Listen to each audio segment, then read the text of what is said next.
Muy buenos días. El día de hoy, encontrándonos en la Universidad de San Carlos de Guatemala, mi grupo y yo estaremos hablándoles un poco sobre el tema de la palabra. A grandes rasgos, la palabra es un conjunto de sonidos Llevan articulados 16 que se segundos. asocia a uno o más significados. Estos significados pueden ser léxicos, que hacen referencia a una realidad, o gramaticales, que no expresan una realidad. Saber qué va a ser el Y en Sila que está términos hablando a gramaticales, RI. la palabra es una unidad léxica. La palabra como instrumento de poder.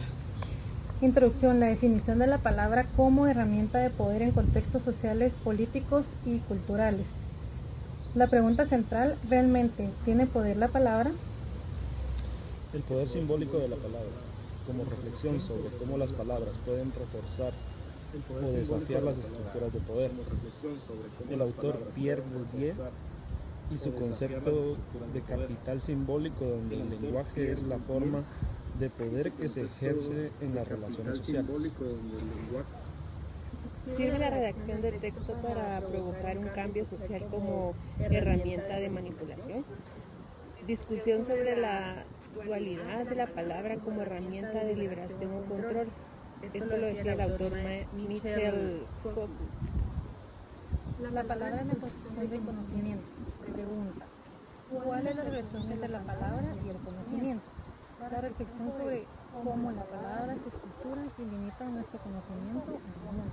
El autor Jacques Derrida y su teoría de la desconstrucción, que cuestiona la capacidad del lenguaje para representar la realidad de manera objetiva.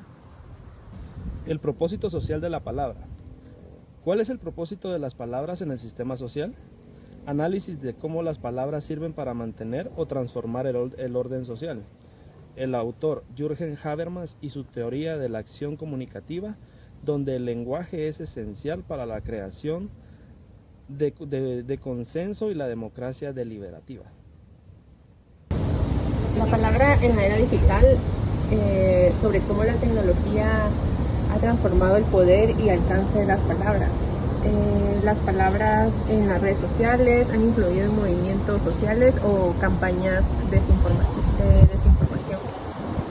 Entre las conclusiones podemos resumir que los temas discutidos y la reflexión sobre la responsabilidad ética del uso de las palabras, el llamado a la reflexión crítica sobre cómo usamos las palabras en nuestra vida cotidiana y de nuestras interacciones sociales entre sí. ¿Qué es la palabra? Definir la palabra desde diferentes perspectivas, lingüística, filosófica y cultural. ¿Quién crea la palabra y cómo se crea? El proceso de información de la palabra, la etimología, la evaluación, el lenguaje. Considerar la aportación de la sociedad y la cultura en la creación de la palabra. Esto es como lo realizó una hipótesis el señor Sapir-Whorf. La importancia de la palabra en el sistema social. Se puede decir que es explorar el papel de la palabra en la comunicación y la construcción de la realidad social. Incluye ideas de autores como Pierre Bourdieu sobre el lenguaje como poder simbólico.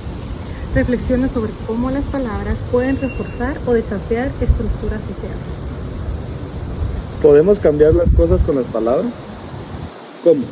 Analizar cómo el discurso puede influir en la realidad, cambiar percepciones y generar movimientos sociales. Considerar la retórica y el discurso político y ejemplos históricos donde las palabras han provocado cambios. En conclusión, pienso que el propósito de la palabra es reflexionar sobre los diversos fines de la palabra: comunicación, persuasión, creación de identidad, y analizar el propósito de la palabra desde un enfoque individual y social.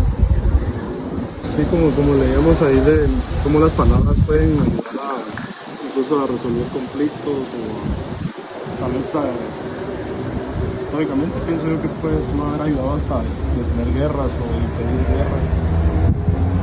El diálogo, ¿verdad? Entonces, lo primero debería ser el diálogo y nunca la guerra. Y ese es el poder de las palabras, de la manera en que yo lo entendí.